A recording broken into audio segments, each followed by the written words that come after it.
A very good evening to all the viewers. Thank you so much for being there online today, because today's guest at Shup or Seekh is somebody who is my mentor, who has inspired me thoroughly in my life.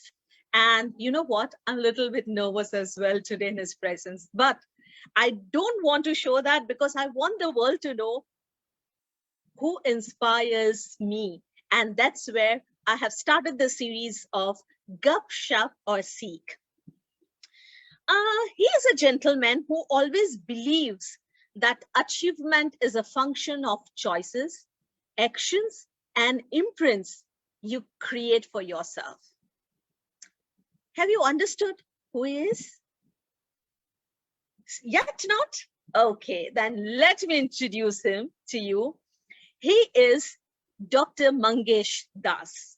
Dr. Mangesh Das has an experience of 26 years as a corporate trainer, coach, OD consultant, motivational speaker, and professor in management. Also, he possesses a PhD degree in stress management, MPhil, and master's degree in PMIR. And before I talk about something for which is well known, let me invite Dr. Mangesh Das. Good evening, and thank you, and Vidhi, for this session. Thank you so much for sparing some time from your schedule and being there today at Shup and Seekh, sir. Thank you so much. So nice to all the viewers, sir pursued quality improvement programs from Acceleri, IIT KGP, and MDI, Gurgaon. He's a trainer and master practitioner in NLP. He's considered to be a stalwart of neuro-linguistic programming. At present, he's an advisor and co-founder at Twaran and president of CHD NLR. He's considered, as I rightly said, his applications of NLP in corporate practices is just class apart. And friends, as I rightly mentioned, he's the stalwart, he's known as stalwart of NLP. Dr. Das, there is a standard set of questions which I ask all my guests to unwind before we get into some serious talks. Thank you. Are you ready for that?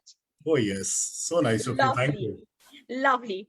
So I would love to know from you 5 things people don't know about you as individual.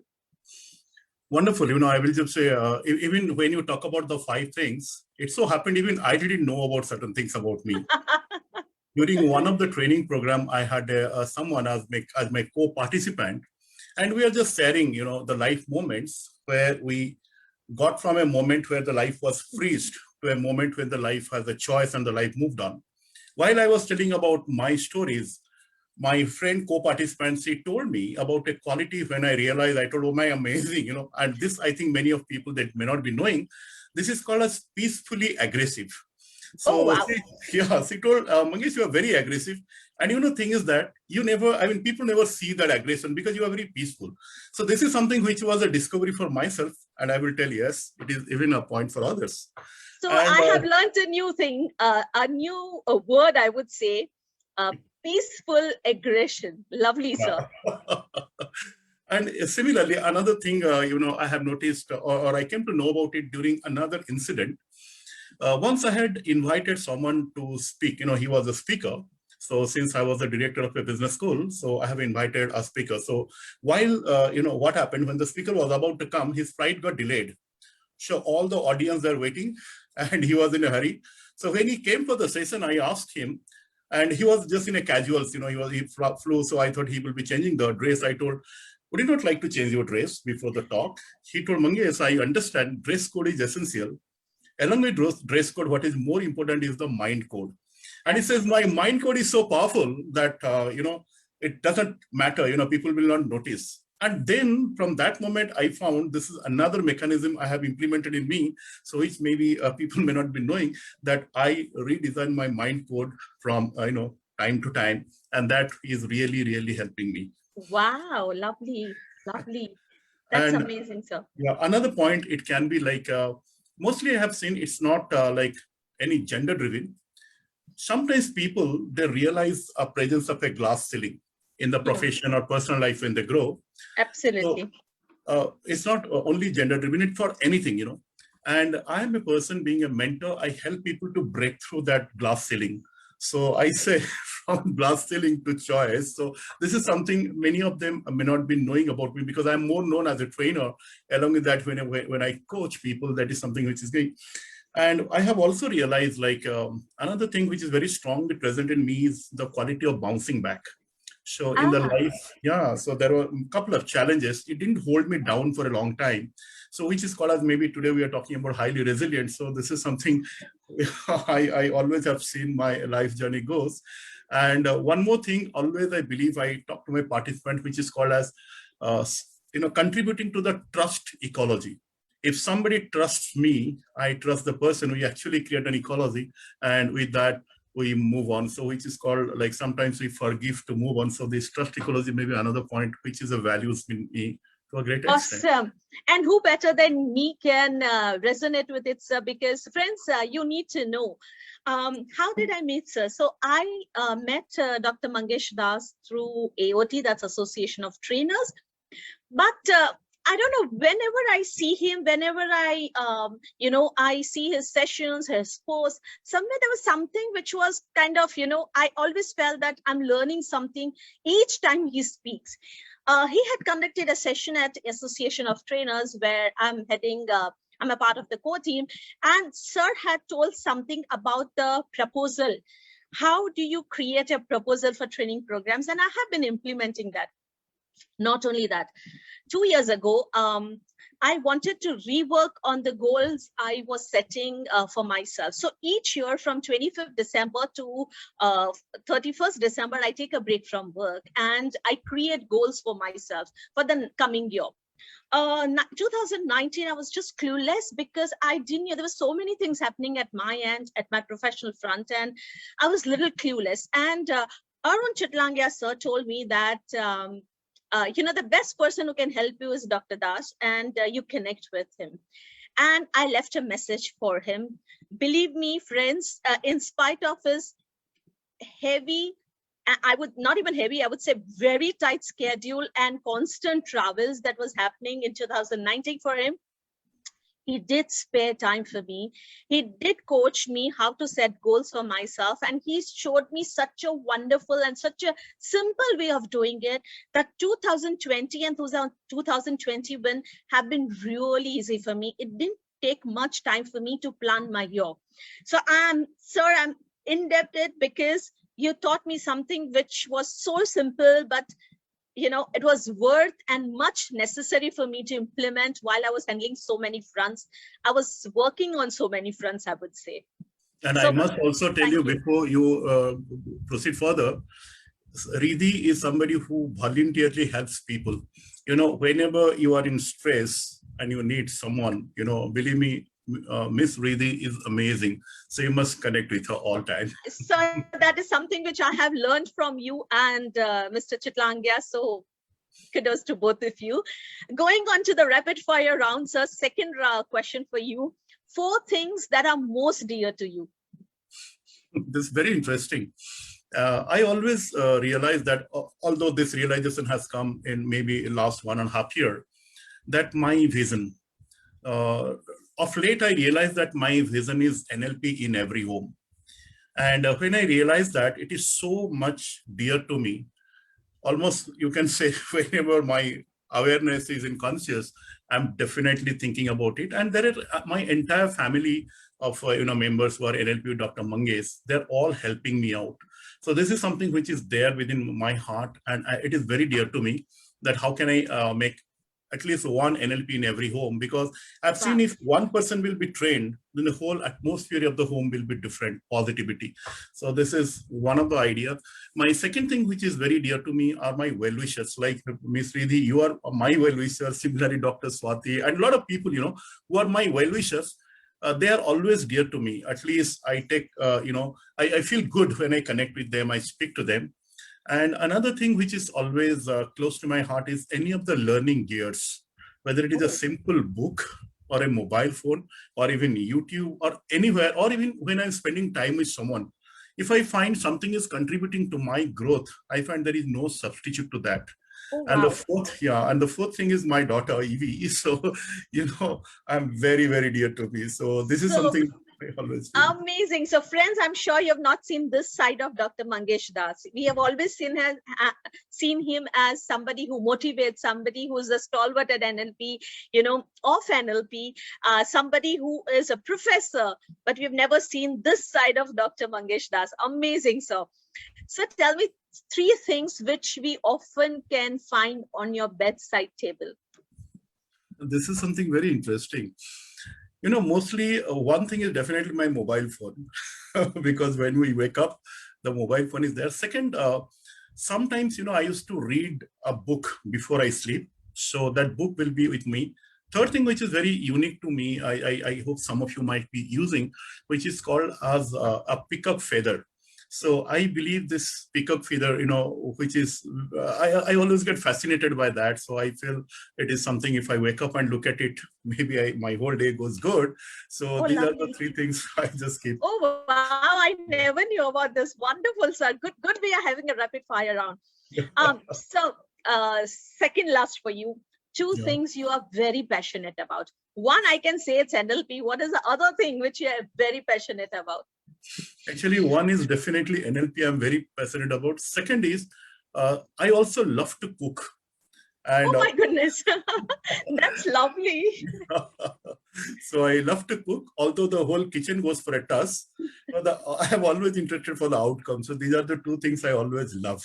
Wonderful, wonderful. And one thing that you wish to do but have not been able to do so far?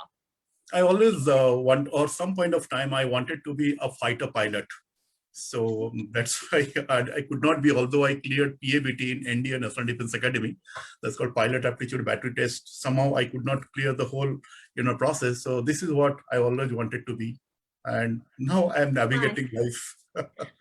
आप लोग सुन रहे हो ना, I mean, you seeing things which we never knew about Dr. Mangesh Das, and I'm so glad that we got, this opportunity to have him at Gupsup or Seekh, because this is something which, I'm sure it's going to inspire all of you as well. Sir, as you rightly mentioned that you wish to see one NLP in every house, one person who learns NLP. Right? Do you think that it should be made compulsory for all the students? Would that help students in better understanding or probably dealing with their own life? Or, what do you feel about this? I love this question because I also believe that in this question, since you are also a psychologist, we know that if we want to improve the living condition of individuals, we must improve the, thought optimization, their thinking capability and mental health. In my life, I have done many courses which contributes to mental health, whether it is transactional analysis, human process labs, or appreciative inquiry and all. When I did NLP, I realized this is father of everything. There are so many things which is there. So what happens when somebody is sick, goes to somebody, they may give a pill, they may give a medicine, they may give, acupressure. Sometimes in NLP, we just communicate. And if you can help someone to, just someone by communicating, the life becomes better. I think if this course can be taught in school level, it will be amazing. When I did my NLP trainer course, there was a boy who was 11 years young. And he had come for NLP, he was from Singapore, and he had come for NLP training here. And believe me, this guy was amazing. My own daughter, she is 13. When she was 13, she became NLP master practitioner. So I have realized if NLP can be broken into components, kids must understand. And I know as you are, coaching and helping a lot of kids, some element of NLP can be introduced in the school level. It is very good. Not only that, in one of our practitioner course, there was a principal of a very big, very, very popular school of India. And she has asked for about a proposal, and we are creating a proposal for school level. Maybe we will see this is getting introduced, at least with certain leading schools of India. Yeah. Amazing, amazing. Sir, while you're talking about NLP in schools, okay, I so agree, but I'm I'm deviating a little from the main, the communication that is happening. Recently, I happened to connect with somebody, and I had to, because I have roundtable conference happening every 3 months. Okay, under RINS, because while the new education policy was released, I had a roundtable conference arranged, and I had raised a white paper which was submitted to the government of India education. Amazing. Yeah, so education segment we had submitted, and we had also sent a copy to UNICEF and everywhere. That time I met somebody from psychology background, albeit these are not my views, but I wanted to understand why are few people, specifically psychologists, who doesn't find NLP has something which is, needed for a young mind. Why this soch? I wanted to understand this, because I couldn't ask the person, because she completely kind of blocked me on Facebook. I wanted to understand from you that why this. Wonderful. There are 3 points to that, because with us, I think not less than 40 plus psychologists have been trained already in NLP. Absolutely. And who are using NLP in different parts of their profession. Generally, I remember it was in the year 2017 when I was speaking to a psychologist. I was telling what is NLP. She asked me a question. It is not a school of psychology. Now, the basic connect between psychology and NLP is that psychology is the study of human behavior. If I take the easiest definition. Yes. NLP is the study of human excellence. So what we are doing, most of the psychological processes that gets into content, NLP is not into content, NLP is mostly into context. So even if a person has a problem, we don't go and analyze. Suppose you look into transactional analysis, we exactly analyze where is the problem. Yes. In NLP, we don't analyze it, because we believe that any moment life can be recreated. And this is one of the presuppositions says that there is nothing called failure, it is a feedback. So nobody has ever failed. So if you can give feedback, and we say positive change comes by adding resources. Since we believe that there is a mechanism which can always help, less of analytic, it really goes good. And another connect I have seen, most of the time, people when they're aware of certain things, psychologically, suppose I'm aware of certain things, it's not necessary that I'm going to do that. A lot of times you will find I'm aware that I should not break a traffic signal. I'm aware. And sometimes I break if there is no punishment, right? So, yes. So what happens? NLP, in the other way, talks about a trigger. It says every behavior is stimulated by a trigger. If I can know about the trigger and the behavior dimension, and I can work on it, the result goes good. That is why a lot of best sellers today, they're all proposing one mechanism of NLP, because we say, if something works, that is NLP, and if can be replicated. If you know this book called 7 Habits of Highly Effective People. Yes. So Stephen Covey come up with a series of behaviors or series of habits. If that can be duplicated or replicated, anybody will be successful. So that's how the connect goes. So since it is not from an original school and it is later developed on a different ideology, maybe some people, they have not gone through. And I have seen many psychologists, those they have done NLP with us, when once they have come and realized the power, they told, oh my God, this is phenomenally powerful. I so agree with you, sir, because sometimes for my clients are children. So sometimes for few children, I have to use some techniques from NLP for sure, yes. Because that breaks the pattern. So it helps me to break the pattern very easily. I so agree with you. Going further, Dr. Das, how does one use hypnosis for overcoming limitations? I see you advocate hypnosis. If you can just help me understand that. Amazing. I'm very happy that this question is being asked, because I feel so good when we talk about brain. Generally, we and all of us, we understand that our limitations are self-created mostly. Yes. Isn't it? Mostly limitations are self-created. And we also believe in NLP, there is something called, we have got all the resources within ourselves that we can utilize to get anything. Even in Johari window, we say there is something called as a blind spot, isn't it? Absolutely. Or there is something called unknown. In unknown, all the resources potential is there. As much as we self-disclose and get a feedback, that quality comes to the main source. NLP uses a similar mechanism, and whenever somebody goes into trance, because hypnosis is the scientific way of taking someone into trance. When somebody gets into trance, the mechanism we call trance derivational search, the person can search the resource very good or very powerfully. When the resource is being searched powerfully, then the resource is being used at the present condition, so that the present situation, whatever is challenging the person, that can be walked powerfully. So that's why, whenever somebody gets into trance, the person is the most powerful state, and a lot of good healing work or development work can happen over there. Wonderful, wonderful. And that helps to understand self and work on self as well, right, sir? Absolutely, absolutely. Amazing, amazing.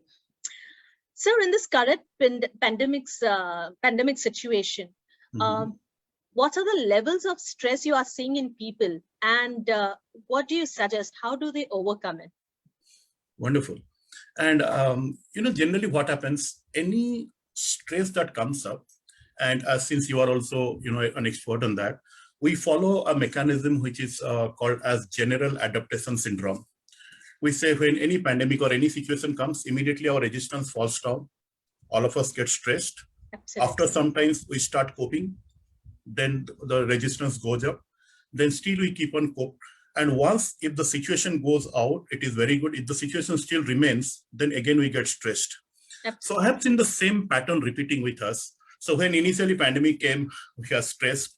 Then we thought, okay, it will go away. We are doing. Again, as it continues, now we are stressed. So, this mechanism is following. And if you ask me about the category of stress I have seen, people they generally go with two types of stress. One of the stress, which is really affecting because of the health and the economic conditions, the living conditions, because in a house, everybody is there. And when people, they work from home, if there are 4 persons who are working, the noise or other things, a lot of, stress related to that.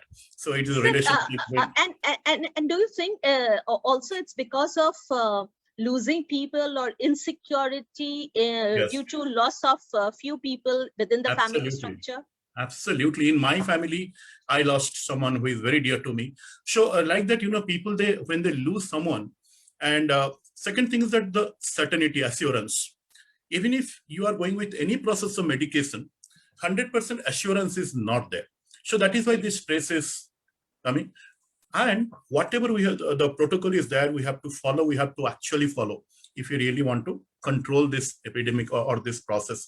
That is why, what the kind of stress is coming. This is stress of losing out. Sometimes we say, maybe I'm going to lose something, which is there. That's why mental health, everything is affecting. So what do you feel, if any tips from your end on how to overcome this?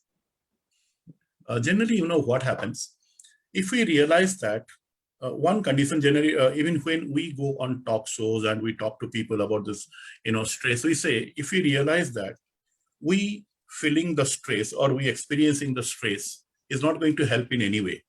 So because that is going to make the condition worse. So if this realization is being realized and walked upon, then I think this can be really dealt with very easily and nicely. And talking positivity to people, every day, suppose I talk, I say, hey, what is the condition? How many died?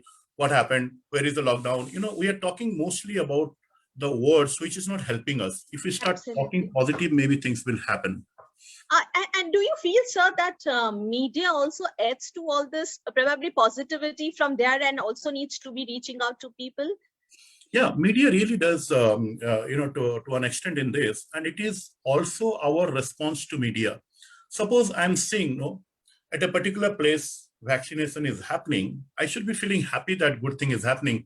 What do? People sometimes they flip and they find what is the, what is the wrong impact of positive things. So because the mind has gone to this level, once this is being done away with, I think this will be going, and media is doing this really good part, so that people, they should take everything to a positive way. And we know that all of us, we know we have to take things positive. Absolutely, absolutely. So that's what exactly I meant, is that while we are thinking about being positive, or while we think that in this positive, in this pandemic situation, while we need to be really working on our mindset and, think the good side of it, or probably work on the better side of making our lives in a better way. Absolutely. If media is taken positively, or if media starts showing us something which is really positive happening around, I think that will add to the mindset of people as well. Yeah. And there are a Wonderful. lot of shows, there are a lot of things which is being promoted in media that talks that people are going positive, people are thinking positive, people have to think positive. And if we focus on that dimension and still work on ourselves, I think things will be much better handled. Lovely. Yeah. Friends, you got the answer, right? So, I mean, while you switch on your TV, avoid seeing things which makes you negative or pulls your energies down. See something which is going to really make you positive, and it's rightly said by Sir, you need to think positive, right? That's all in our hands, and that's going to help you. Sir, any word of advice to all those who are listening to us at the moment, or probably after the life is over, we're going to put it up everywhere, because I want people to know. And, you know, by listening to your talk also, there is so much to learn and so many takeaways. Any piece of advice for all of us, or all the people who are listening? Yeah, the piece of advice from my end is that, so, you know, whenever you are deciding your life to take the way you want, have complete faith and work positively towards it, and everything has got an output. That is why I still love that term called as peace economy, you know. So everything can be done peacefully to make the world a beautiful place. Awesome. That's the biggest takeaway for me as well, sir. Thank you so much.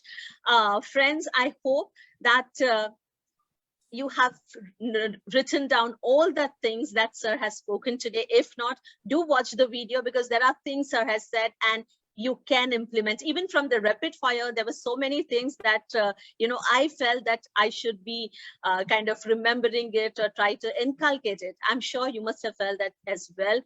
Do watch the video once again, and do write to us if you have any more questions for us. And thank you so much for watching this live. And sir, thank you so much for sparing some time for Gups Up and Seekh, because this is the space wherein it's my way of saying thank you to all those people who have inspired me in my life, or from all the people I've learned something. So once again, thank you so much. So nice. And thanks to all of you. Have a wonderful time. Thank you, sir.